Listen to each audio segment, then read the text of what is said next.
السلام عليكم ورحمة الله وبركاته. الحمد لله نحمده ونستعينه ونستغفره ونؤمن به ونتوكل عليه ونعوذ بالله من شرور أنفسنا ومن سيئات أعمالنا. من يهده الله فلا مضل له ومن يضلل فلا هادي له، وأشهد أن لا إله إلا الله وحده لا شريك له، وأشهد أن سيدنا وسندنا وحبيب ربنا ومولانا محمدا عبده ورسوله، أرسله بالحق بشيرا ونذيرا وداعيا إلى الله بإذنه وسراجا وقمرا منيرا. أما بعد فأعوذ بالله من الشيطان الرجيم. بسم الله الرحمن الرحيم. يا أيها الذين آمنوا إذا قمتم إلى الصلاة فاغسلوا وجوهكم وأيديكم إلى المرافق وامسحوا برؤوسكم وأرجلكم إلى الكعبين.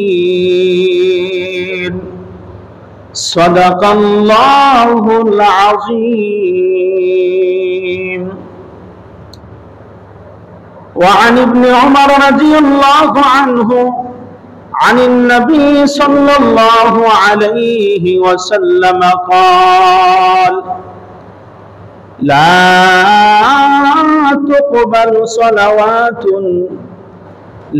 تقبل صلاة بغير طهور ولا صدقة من غلول، أو كما قال عليه الصلاة والسلام. صلى الله على سيدنا ومولانا محمد وعلى آله وأصحابه وسلم. صلى الله على سيدنا ومولانا محمد وعلى آله وأصحابه وسلم. بلغ العلا بكماله كشف الدجى بجماله حسنت جميع خصاله. صلوا عليه وآله. لا إله إلا الله، لا إله إلا الله، لا إله إلا الله، لا إله إلا الله، لا إله إلا الله، لا إله ইল্লাল্লাহু মুহাম্মাদুর রাসূলুল্লাহ সাল্লাল্লাহু আলাইহি ওয়াসাল্লাম। আলহামদুলিল্লাহ, আল্লাহ পাক রব্বুল আলামিনের দরবারে অসংখ্য অগণিত শুকরিয়া, যে মহান রব্বুল আলামিন আমাদেরকে আজকে পবিত্র জুমার দিন, জুমার নামাজ আদায় করার উপলক্ষে রব্বে কারীমের ঘরে এসে কিছু কথা বলার ও শোনার তৌফিক দান করেছেন। এজন্য হৃদয় উজাড় করে মন খুলে জোরে সুরে বলি আলহামদুলিল্লাহ। সম্মানিত মুসল্লিয়ানি কেরাম, আমি আপনাদের সামনে কোরআনুল কারীমের সূরাতুল মাঈদার ৬ নম্বর আয়াতে কারিমার কিছু অংশ আমি তেলাওয়াত করেছি। তারই সাথে সাথে হুজুরে পাক সাল্লাল্লাহু আলাইহি ওয়াসাল্লামের অসংখ্য অগণিত হাদিসের ভান্ডার থেকে সুনানে তিরমিজি শরীফের প্রথম হাদিস আমি আপনাদের সামনে পাঠ করেছি। আল্লাহ সুবহানাহু ওয়া তাআলা যদি আমাকে তৌফিক দান করেন, এই আয়াত এবং হাদিসটুকু সামনে নিয়ে সংক্ষিপ্তভাবে নির্ধারিত বিষয়ের উপর আলোচনা করার চেষ্টা করব। ওমা তৌফিকি ইল্লা বিল্লাহ। সম্মানিত মুসল্লিয়ানি কেরাম, আমার আলোচনার পূর্বে আপনাদের কাছে দোয়া চাচ্ছি, রব্বুল আলামিন যেন আমি নালায়েকের জবান থেকে এমন কিছু কথা যেন বের করে দেয়, যে কথাগুলো আমার এবং আপনাদের সকলের হেদায়েতের মাধ্যম হয়ে যায়। সকলে বলেন আমিন। প্রিয় মুসল্লিয়ানি কেরাম, আমরা বিগত কয়েক জুমায় আলোচনা শুনে আসতেছি। আজানের আলোচনার পর ইকামত, তারপর আমরা মিসওয়াক সম্পর্কে আলোচনা করেছি। এই জুমায় আমরা আলোচনা করব ওযুর গুরুত্ব ও ফজিলত নিয়ে। এই বিষয়টি অত্যন্ত জরুরি একটি বিষয়। কারো যদি ওযু না হয় তাহলে তার সারা জীবনের নামাজ বরবাদ হয়ে যাবে। নামাজ পড়তে পারবে কিন্তু তার নামাজ কোনো কাজে আসবে না, কারণ নামাজের চাবি হলো ওযু। পবিত্রতা ছাড়া নামাজ হয় না। আমরা মক্তবের মধ্যে বাচ্চাদেরকে পড়াই যে ওযুর ফরজ 4টি, ওযুর ফরজ 4টি।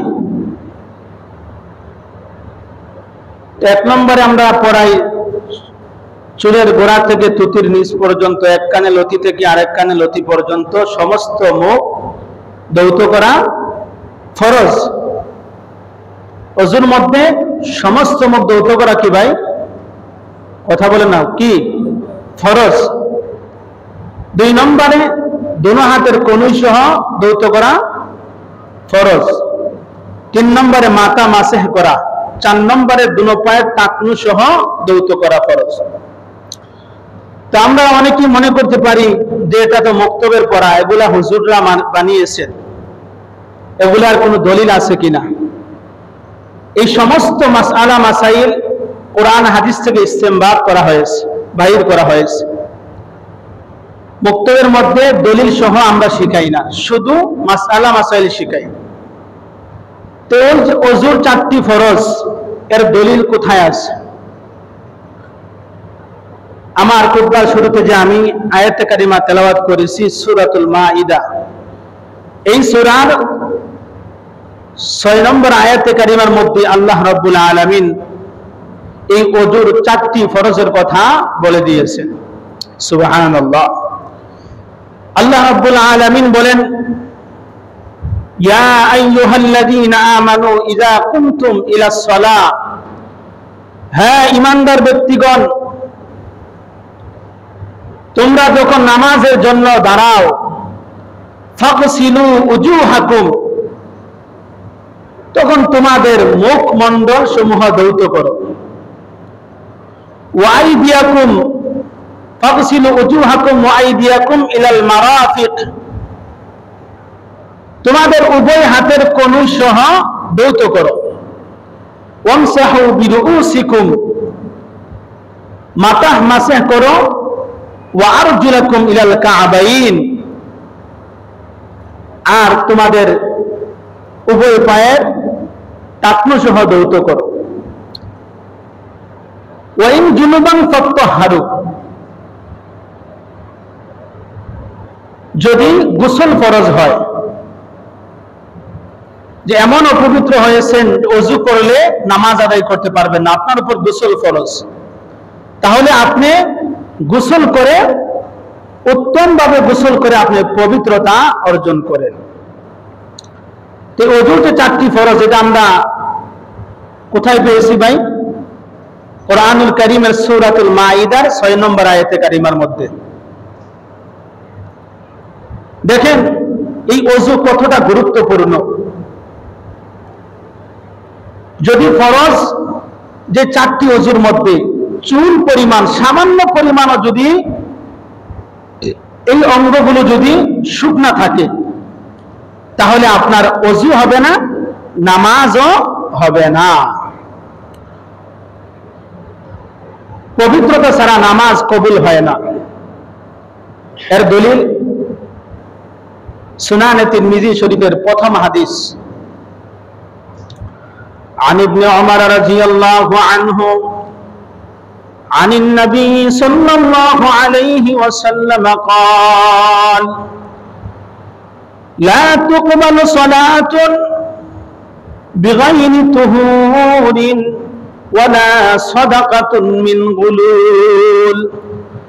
হযরত ইবনে ওমর রাদিয়াল্লাহু আনহু থেকে বর্ণিত হাদিস, তিনি বলেন রাসূল আকরাম সাল্লাল্লাহু আলাইহি ওয়াসাল্লাম ইরশাদ করেছেন, লা তুকবালু সালাতুন বিগাইরি তুহুরিন, পবিত্রতা ছাড়া নামাজ কবুল হয় না।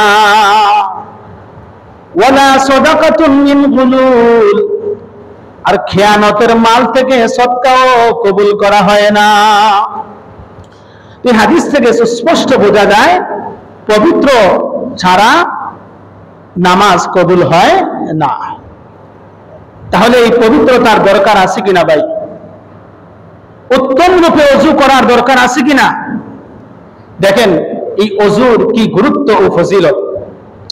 তিরমিজি শরীফের দ্বিতীয় হাদিস, عن أبي هريرة رضي الله عنه قال قال رسول الله صلى الله عليه وسلم, হযরত আবু হুরায়রা রাদিয়াল্লাহু আনহু থেকে হাদিস বর্ণিত, তিনি বলেন রাসূল আকরাম সাল্লাল্লাহু আলাইহি ওয়াসাল্লাম ইরশাদ করেছেন, ইযা তাওয়াদ্দাআল আবদুল মুসলিমু আউল মুমিন, যখন কোন মুসলমান বান্দা অথবা কোন মুমিন বান্দা যখন ওযু করে, ফাগাসালা ওয়াজহাহু, সে যখন তার চেহারা ধৌত করে, খুব ভালো করে শুনবেন, ফাগাসালা ওয়াজহাহু, সে যখন তার চেহারাটা ধৌত করে, খারাজাত মিন ওয়াজহিহি,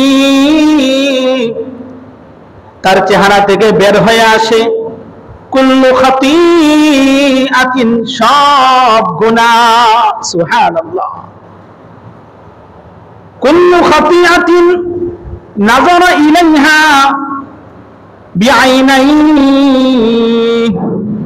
সে তার এই দুই চোখ দ্বারা যা গুনাহ করেছে, এই দুই চোখ দ্বারা যা গুনাহ করেছে, যখন কোন মুসলমান বান্দা অথবা কোন মুমিন বান্দা যখন ওযুর সময় তার চেহারাটা ধৌত করে, খারাজাত মিন ওয়াজহিহি কুল্লু খাতিআতিন, তার চেহারা থেকে সব গুনাহ ঝরে যায়, সব গুনাহ বের হয়ে আসে, যা সে দুই চোখ দ্বারা করেছিল।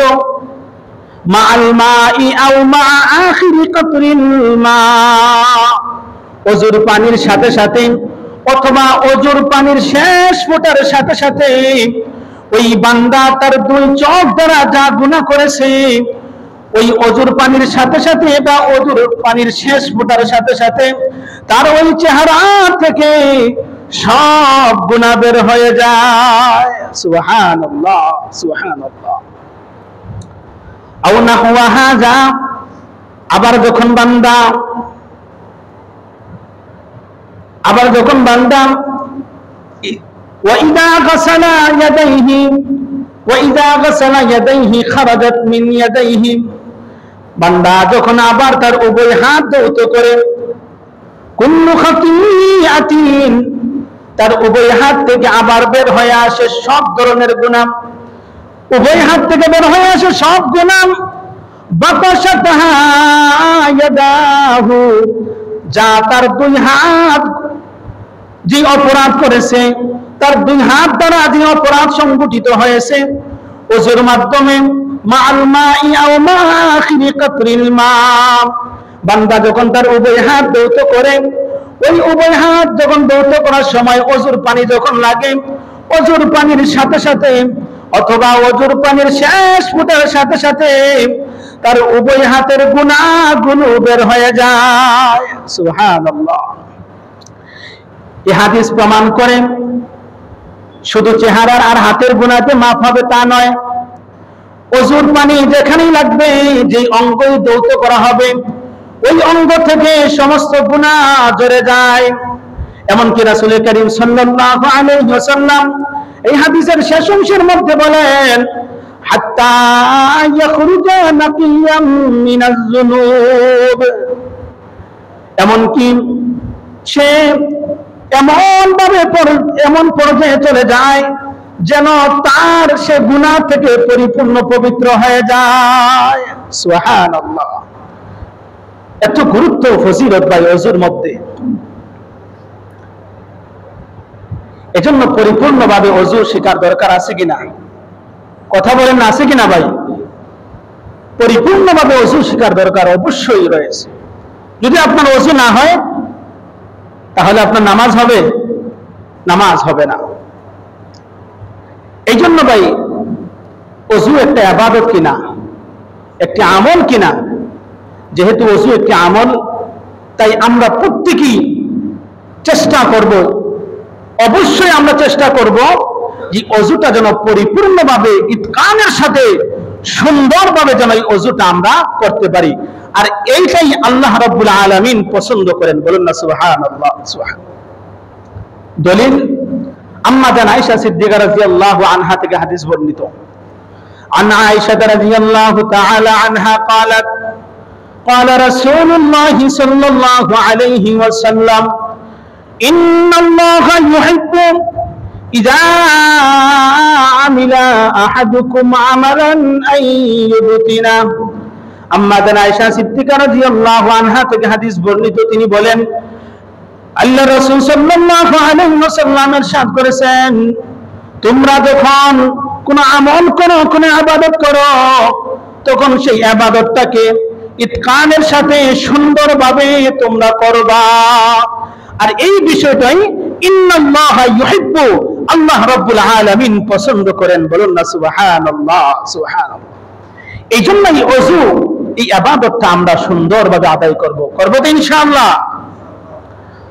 মুহতারাম হাজিরিন কিরাম, এবার দেখেন আল্লাহ তাআলা তো এটা পছন্দ।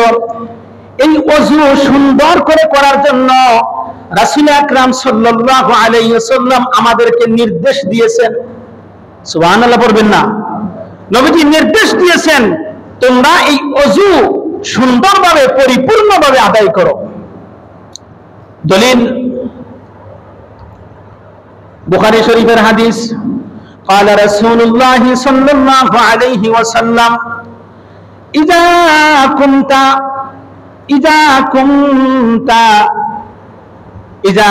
إلى الصلاة فليضع। রাসূল আকরাম সাল্লাল্লাহু আলাইহি ওয়াসাল্লাম ইরশাদ করেছেন, যখন তুমি নামাজের ইচ্ছা পোষণ করো, নামাজ পড়ার জন্য যখন ইচ্ছা পোষণ করো, ফাসবিগিল ওযু, তখন তুমি পরিপূর্ণভাবে ওযু করো, পরিপূর্ণভাবে ওযু করবা। নবীজি নির্দেশ দিয়েছেন যখন নামাজের জন্য তুমি ইচ্ছা পোষণ করবে তখন তুমি পরিপূর্ণভাবে ওযু করবে। বলুন না সুবহানাল্লাহ। সুবহানাল্লাহ। আমার প্রিয় ভাইরা, এই ওযুর মাসআলা মাসাইল যদি আমরা না জানি পরিপূর্ণভাবে যদি ওযু না করতে পারি, তাহলে আমাদের এই নামাজ বৃথায় যাবে ভাই, নামাজ কবুল হবে না। কারণ শুরুতে আমি হাদিস শুনিয়েছি, লা ইকবালু সালাতুন বিগাইরি তুহুরিন, পবিত্রতা ছাড়া নামাজ কবুল হয় না। আমার প্রিয় ভাইরা, রাসূল আকরাম সাল্লাল্লাহু আলাইহি ওয়াসাল্লাম যে ইরশাদ করেছেন পরিপূর্ণভাবে ওযু করো, এই নির্দেশ দিয়েছেন পরিপূর্ণভাবে ওযু কিভাবে করে, এটা আমরা জানবো মুসলিম শরীফের এক হাদিস থেকে। এই হাদিস বর্ণনা করেন একজন তাবী, ওনার নাম হলো হযরতে নাঈম ইবনে আব্দুল্লাহ রাহমাতুল্লাহি আলাইহি। উনি বলেন, রাআইতু আবা হুরায়রা রাদিয়াল্লাহু আনহু ইয়াতাওয়াদ্দা, আমি আল্লাহর নবীর সাহাবী হযরতে আবু হুরায়রা রাদিয়াল্লাহু আনহুর ওযু দেখেছি। সুবহানাল্লাহ। উনি কি বলতেছেন? রাআইতু, আমি দেখেছি আবু হুরায়রা রাদিয়াল্লাহু আনহুর ওযু। নবীর সাহাবী হযরত আবু হুরায়রা রাদিয়াল্লাহু আনহু যখন ওযু করতেন, তখন তিনি ওনার মুখমণ্ডল ভালোভাবে তিনি ধৌত করতেন।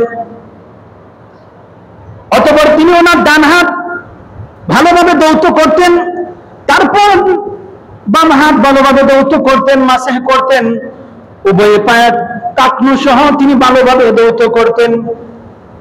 হাদিস সাক্ষী দেন হযরত আবু হুরায়রা রাদিয়াল্লাহু আনহু এইভাবে ওযু করার পর ওনার সামনে যারা ছিল তাদেরকে উদ্দেশ্য করে বললেন, তোমরা যারা আমার ওযু দেখেছো, আমি যে ওযু করেছি, হাকাযা রাআইতু রাসূলুল্লাহি সাল্লাল্লাহু আলাইহি ওয়াসাল্লাম ইয়াতাওয়াদ্দা। নবীর সাহাবী হযরত আবু হুরায়রা রাদিয়াল্লাহু আনহু বলেন, অবিকল আমি নবীজি সাল্লাল্লাহু আলাইহি ওয়াসাল্লামকে এইভাবে ওযু করতে দেখেছি। সুবহানাল্লাহ। তাবী বলেন, আমি নবীর সাহাবী হযরত আবু হুরায়রা রাদিয়াল্লাহু আনহুর ওযু দেখেছি। আর আবু হুরায়রা রাদিয়াল্লাহু আনহু বলেন, অবিকল ঠিক তদ্রূপভাবে আমি যেইভাবে ওযু করেছি, আমার রাসূলকে আমি সেইভাবে ওযু করতে দেখেছি। সুবহানাল্লাহ, সুবহানাল্লাহ। এই জন্য ভাই পরিপূর্ণভাবে ওযু করতে হবে। এখানেই শুধু শেষ নয়, আবু হুরায়রা রাদিয়াল্লাহু আনহু বলেন, আল্লাহর হাবিব সাল্লাল্লাহু আলাইহি ওয়াসাল্লাম ইরশাদ করেছেন, এইভাবে যখন কোন বান্দা যখন ওযু করে, এইভাবে যখন তার চেহারাটাকে ভালোভাবে ধৌত করবে, তার হাত দুটোকে ভালোভাবে ধৌত করবে, মাথা মাসহ করবে, পাগুলোকে ভালোভাবে ধৌত করবে, এইভাবে যখন কোন বান্দা ওযু করবে, কাল কিয়ামতের কঠিন ময়দানের দিন লক্ষ লক্ষ কোটি কোটি মানুষের সামনে ওই তার ওযুর অঙ্গগুলা নূর দ্বারা চমকাইতে থাকবে। বলুন না সুবহানাল্লাহ, সুবহানাল্লাহ। কেমন লাগবে ভাই যদি কিয়ামতের ময়দানে আমার আপনার এই সুসংবাদটা যদি আমরা পাই, আমাদের নসিব যদি এই সুসংবাদ জুটে, কেমন লাগবে? অন্য বর্ণনা এসেছে,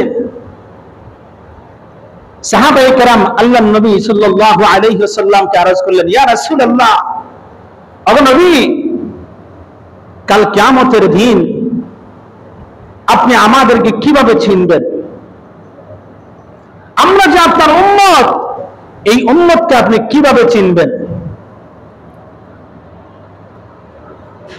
আল্লাহর হাবিব সাল্লাল্লাহু আলাইহি ওয়াসাল্লাম বললেন, ও সাহাবীরা শুনো, তোমরা যে ওযু করতেছো, তোমরা যারা ওযু করো, তোমাদের এই ওযুর অঙ্গগুলা যত সুন্দর হবে, কাল কিয়ামতের ময়দানে তোমাদের অঙ্গগুলা তত বেশি নূর দ্বারা চমকাইতে থাকবে। বলুন না সুবহানাল্লাহ, সুবহানাল্লাহ। ঝকঝক করতে থাকবে। আর আমি নবী, তোমাদেরকে চিনতে আমার আর কষ্ট হবে না, তোমাদেরকে দেখি আমি চিনতে পারবো, এরাই হলো আমার উম্মত। সুবহানাল্লাহ, সুবহানাল্লাহ। এখন যারা নামাজই পড়েন না, তাদের কি অবস্থা হবে ভাই? যারা নামাজই পড়েন না, তাদের কি অবস্থা হবে? ওযু তো করা হয় নামাজের জন্য, কোরআন তেলাওয়াত করার জন্য, তাওয়াফ করার জন্য। যারা আজান শুনে মসজিদে আসেন না তাদের অবস্থা কি হবে? আল্লাহ পাক রব্বুল আলামিন আমাদের সকলকে 5 ওয়াক্ত নামাজ জামাতের সাথে আদায় করার তৌফিক দান করেন। সকলে বলেন আমিন। আমার প্রিয় ভাইরা, নামাজ হলো জান্নাতের চাবি, আর ওযুর চাবি হলো, আর নামাজের চাবি হলো ওযু। জান্নাতের চাবি হলো কি ভাই? নামাজ, সালাত, আর সালাতের চাবি হলো ওযু। এগুলো আমার মন করা বলতেছি না ভাই, ওযু মনে বানিয়ে বলতেছেন। তিরমিজি শরীফের 3 নম্বর হাদিস খুলে দেখেন, রাসূল আকরাম সাল্লাল্লাহু আলাইহি ওয়াসাল্লাম বলেন, এই হাদিসটি বর্ণিত হয়েছে হযরত আলী রাদিয়াল্লাহু আনহু থেকে। আন আলী রাদিয়াল্লাহু আনহু আনিন নবী সাল্লাল্লাহু আলাইহি ওয়াসাল্লাম قال مفتاح الصلاة الطهور وتحريمها التكبير وتحليلها التسليم। নবীর সাহাবী হযরত আলী রাদিয়াল্লাহু আনহু থেকে হাদিস বর্ণিত, তিনি বলেন রাসূল আকরাম সাল্লাল্লাহু আলাইহি ওয়াসাল্লাম ইরশাদ করেছেন, মিফতাহুস সালাতিত তুহুর, নামাজের চাবি হলো পবিত্রতা। নামাজের চাবি হলো পবিত্রতা। ওয়া তাহরীমুহা তাকবীর, আর তাকবীর তাহরীম যেটা আমরা নামাজের শুরুতে বলি, তাকবীর তাহরীম, আল্লাহু আকবার, এই তাকবীর তাহরীম বলার সাথে সাথে নামাজের পরিপন্থী যেগুলো নামাজের বাহিরে হালাল, এগুলো নামাজের ভিতরে হারাম হয়ে যায়। যেমন নামাজের বাইরে স্ত্রীর সাথে কথাবার্তা বলা হালাল না হারাম? হালাল। নামাজের বাইরে সন্তানদের সাথে কথা বলা হালাল। নামাজের বাহিরে ভাই বোন আত্মীয় স্বজনদের সাথে কথা বলা হালাল। নামাজের বাহিরে খানা পিনা হালাল। যখন তাকবীরে তাহরিমা বলে তখন সব হালাল জিনিস হারাম হয়ে যায়, এগুলো আর করা যায় না। ওয়া তাহরীমুহা তাসলিম, আর সালামের মাধ্যমে এগুলো হালাল হয়ে যায়। সুবহানাল্লাহ, সুবহানাল্লাহ। এই হাদিস থেকে আমরা কি পাইলাম ভাই? মিফতাহুস সালাতিত তুহুর, নামাজের চাবি হলো পবিত্রতা। আরো সুস্পষ্ট ভাষায় আরেকটি হাদিস শোনাই, তিরমিজি শরীফের 4 নম্বর হাদিস। عن جابر بن عبد الله رضي الله عنه قال قال رسول الله صلى الله عليه وسلم, হযরত জাবির ইবনে আব্দুল্লাহ রাদিয়াল্লাহু আনহু থেকে হাদিস বর্ণিত, তিনি বলেন রাসূল আকরাম সাল্লাল্লাহু আলাইহি ওয়াসাল্লাম ইরশাদ করেছেন, মিফতাহুল জান্নাতিস সালাত ওয়া মিফতাহুস সালাতিল উযু। হযরত জাবির ইবনে আব্দুল্লাহ রাদিয়াল্লাহু আনহু বলেন, আল্লাহর নবী সাল্লাল্লাহু আলাইহি ওয়াসাল্লাম ইরশাদ করেছেন, জান্নাতের চাবি হলো নামাজ। সুবহানাল্লাহ, সুবহানাল্লাহ। মিফতাহুল জান্নাতিস সালাহ, জান্নাতের চাবি কি ভাই বলেন না? নামাজ। ওয়া মিফতাহুস সালাতিল উযু, আর নামাজের চাবি হলো ওযু। সুবহানাল্লাহ, সুবহানাল্লাহ। এখন যদি আপনার ওযু না হয় তাহলে কি নামাজের চাবি পাবেন? নামাজে ঢুকতে পারবেন, প্রবেশ করতে পারবেন? নামাজে প্রবেশ করতে হলে চাবি লাগবে। চাবির নাম কি? ওযু। আর যদি নামাজ আদায় করেন তাহলে জান্নাতের চাবি পাবেন, আর যদি নামাজ না পড়েন তাহলে জান্নাতের চাবিও পাবেন না। এজন্য ভাইয়ের আমার, যে যেখানেই থাকেন না কেন, যেখানেই সুযোগ হয়, মসজিদ নাই, আল্লাহর জমিন যেখানেই পাক, ওইখানে নামাজ আদায় করেন। অন্যান্য নবী রাসূলদের উম্মতরা নির্দিষ্ট জায়গায় গিয়ে তারা ইবাদত করতে হতো, কিন্তু আমাদের জন্য এবং আমার রাসূলের জন্য এত স্পেশালি আল্লাহ পাক রব্বুল আলামিন দিয়েছেন যে জমিন, পুরা জমিনটাকে ইবাদতের জায়গা করে দিয়েছেন। যেখানেই পবিত্র জায়গা পাইবা ওইখানে সালাত আদায় করে আল্লাহ কবুল করে নেবেন। সুবহানাল্লাহ, সুবহানাল্লাহ। এজন্য ভাই, যেখানে নামাজের সময় হয়ে যাবে ওইখানে নামাজ আদায় করে নেবেন। আল্লাহ পাক আমাদেরকে কথাগুলোর উপর আমল করার তৌফিক দান করেন। সকলে বলেন আমিন। মুহতারাম হাজিরিন কিরাম, এবার দেখুন, অনেকে আমরা চাষতলে বসে বসে সময় কাটাই, বাড়ির মধ্যে সময় কাটাই, বাসার মধ্যে সময় কাটাই, রাস্তাঘাটে সময় কাটাই। যখন দেখবেন নামাজ শুরু হয়ে যাবে তখন দেখবেন খুব তাড়াহুড়া করে নামাজের মধ্যে আসে। এই রোগ আমাদের মধ্যে আছে কিনা ভাই? কথা বলেন না, এই রোগ আছে কিনা? আজান পড়ার সাথে সাথেই আপনি যেখানেই থাকতেন সব কিছু ত্যাগ করে আপনি চলে আসতেন জামাত ধরার জন্য অথবা তাকবীরে উলা ধরার জন্য। অনেকে দেখবেন খুব তাড়াহুড়া করে ওযু করে, আর তাড়াহুড়া করতে করতে একটা পর্যায়ে তার ওযুর কিছু অঙ্গের কিছু অংশ শুকনা থেকে যায়। এগুলো যারা গাফেল তাদের মধ্যে এই প্রভাব থাকে। দেখবেন পায়ের গোড়ালির মধ্যে অনেক মুরব্বী বা অনেক যুবকদেরকেও দেখা যায় ওযু করার পরও পায়ের গোড়ালি এখনো শুকনা রয়েছে। এমন হয় কি না ভাই? অসতর্কতার কারণে। গাফেল হওয়া যাবে না, কারণ আপনি নামাজের চাবি নিয়ে আসতেছেন। যদি ওযু না হয় আপনার নামাজ হবে না। এই জন্য আপনি পরিপূর্ণভাবে সতর্কতার সাথে আপনি ওযু করতে হবে, যেন আমার কোন একটা অঙ্গ যেন না ছুটে। আমার প্রিয় ভাইরা, দেখেন বুখারী শরীফের বর্ণনা এসেছে, হযরতে আব্দুল্লাহ ইবনে ওমর রাদিয়াল্লাহু আনহুমা থেকে হাদিস বর্ণিত। তিনি বলেন যে আমরা একবার রাসূল করিম সাল্লাল্লাহু আলাইহি ওয়াসাল্লামের সঙ্গে সফরে গিয়েছিলাম। ওই সফরের মধ্যে নবীজি সাল্লাল্লাহু আলাইহি ওয়াসাল্লাম পিছনে পড়ে গিয়েছেন, আমরা সামনে চলে এসেছি কোনো এক কারণে। নবীজি পিছনে পড়ে গিয়েছেন, আমরা সামনে চলে আসছি। এবার অতঃপর নবী সাল্লাল্লাহু আলাইহি ওয়াসাল্লাম তাদেরকে ধরে ফেললেন বলতে কাছাকাছি চলে আসলেন। এর ভিতরে ঘটনা ঘটে গিয়েছে কি, আসরের নামাজের সময় চলে যাইবে এমন নিকটবর্তী হয়ে গিয়েছে সময়। তারা চিন্তায় পড়ে গেলেন, পরামর্শের মধ্যে বসে গেলেন, পরামর্শ করলেন যে আসরের জামাতটা আমরা আগে আদায় করে নিই। তারা এই পরামর্শ করে তারা পবিত্রতা হাসিল করার জন্য ওযু করতে লাগলেন। ওইদিকে আসরের ওয়াক্ত চলে যাইতেছে, এই জন্য খুব তাড়াহুড়া করে ওযু করতেছেন। নবীজি সাল্লাল্লাহু আলাইহি ওয়াসাল্লাম তারা ওযু থেকে যখন বের হয়ে আসলেন তাদের দিকে তাকাইলেন এবং হাদিসের মধ্যে আসছে তাদেরকে বড় করে ডাক দিলেন।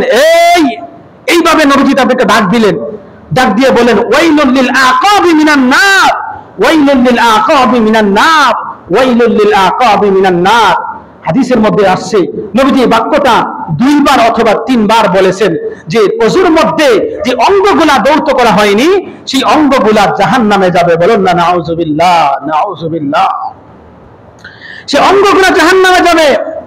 অতঃপর রাসূল করিম সাল্লাল্লাহু আলাইহি ওয়াসাল্লাম বললেন, তোমরা যে তাড়াহুড়া করে ওযু করে আসলা, তোমাদের পায়ের গোড়ালির পিছনে শুকনো রয়েছে, এই জন্য তো ওই অঙ্গটা জাহান্নামে যাবে।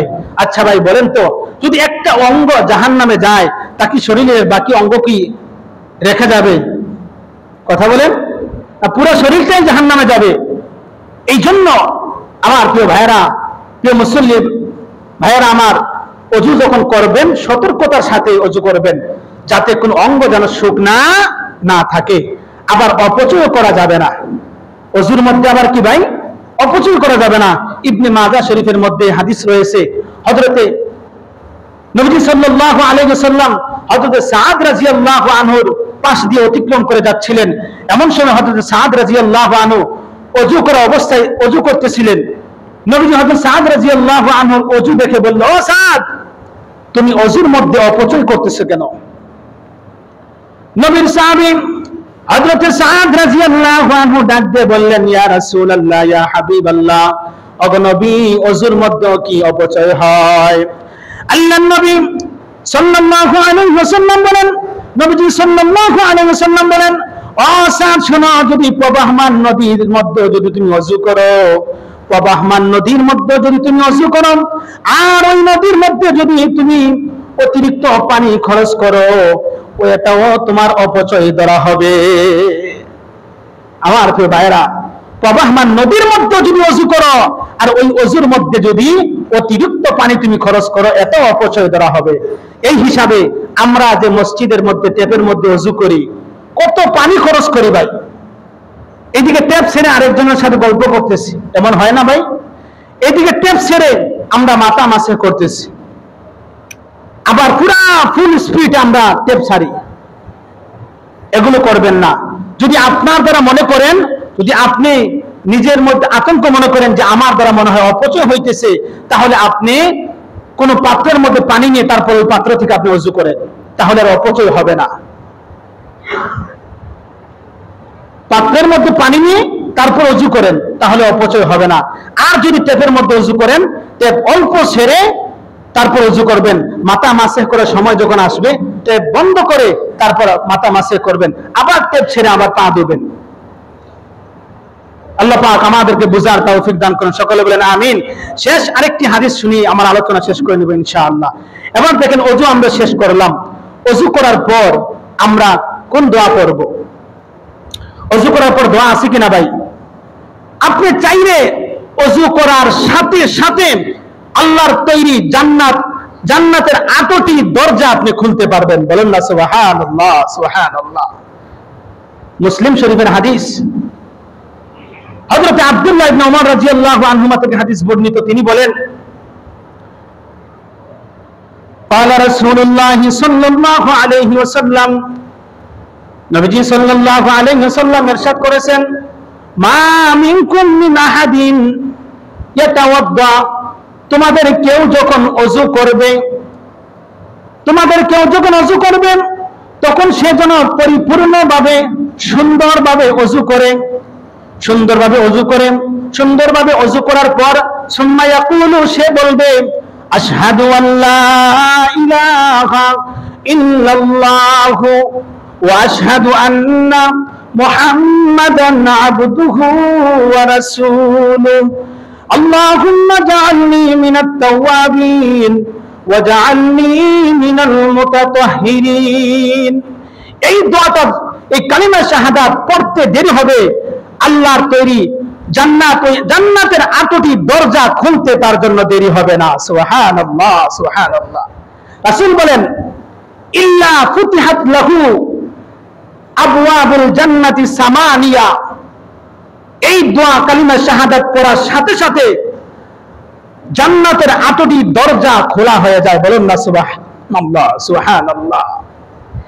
ইয়াদখুলু মিন আইয়িহা শাআ, ওই বান্দা যেই দরজা দিয়ে ইচ্ছা, তার যেই দরজা দিয়ে মন চায় জান্নাতের, ওই দরজা দিয়ে সে প্রবেশ করতে পারবে জান্নাতে। বলুন না সুবহানাল্লাহ, সুবহানাল্লাহ। এই জন্য ভাই, আমরা ওযু করার পর কালিমা শাহাদাত পাঠ করব তো ইনশাআল্লাহ। আল্লাহ পাক রব্বুল আলামিন এত সময় যে আমরা আলোচনা করেছি, এগুলোর উপর আমাদের পরিপূর্ণভাবে আমাদের প্রত্যেককে আমল করার তৌফিক দান করেন, সকলে বলেন আমিন সুম্মা আমিন। ওয়া আখিরু দাওয়ানা আলহামদুলিল্লাহি রাব্বিল আলামিন। যারা সুন্নাত পড়েন না, সুন্নাত পড়ে নেন।